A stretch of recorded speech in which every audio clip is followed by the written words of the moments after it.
cara nu bagus ku bacana Kiai, cara nu bagus banda maghrib tilu yasin tadi datang ka isya langsung sholat isya berjamaah eta termasuk ihya unis lailatul nisfu ngehirup-hirup malam nisfu sahabat mantas isya ka imah ngopi diuk nonton TV. Siapa emang kos gitu baik pagaweanan atuh eta mah oh terjadi deui bae rek bedang pangampura teh wayahna malam ke ulah sapeting teh heula malam eta rep nu bagus ba urang sare udang sekitar jam 12 atau jam 1 tah didinya urang mandi wudu salat tahajud, salat hajat, istighfar, astagfirullahaladzim, wa atubu ilaihi. Pendek bae astagfirullahaladzim, min kulli dzambin azim wa atubu ilaihi. Abdi nyuhunkeun ka pangampura tina sakabeh dosa, tina dosa nu gede jeung abdi babalik ka Gusti. Hayang nu panjang nu biasa kurang dipakai ba'da salat astagfirullahalazim alladzi la ilaha illa huwal hayyul qayyum wa atubu ilaihi sok ditaban min jami'il ma'asi wal dzunub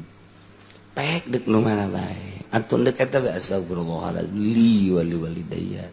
wa li jami'il muslimin wal muslimat wal mu'minin wal mu'minat al ahya'i minhum wal mangga pilih nu mana orang resep terus istighfar baik geus urang mah minta hampura malam engke mata datang ka jam 3:30 salat witir sholli sunatan minal witri rakaatain 11 rakaat mun teu kuat mah 7 mun teu kuat 5 mun teu kuat 3 sateu kuat teu kuat beus hiji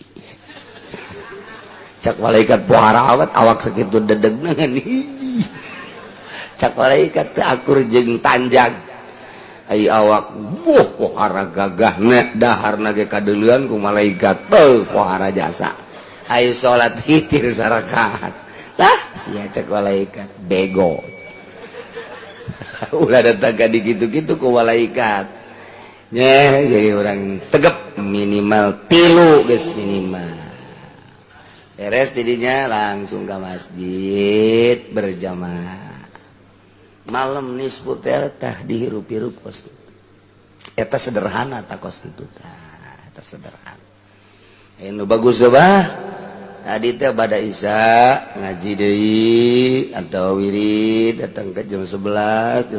reub sare sajam atau setengah jam hudang deui tahajud terus istighfar malam eta mah hirup-hirup komo nu geus kolotna ya aing datang teh moal ka malam nisfu saban hareup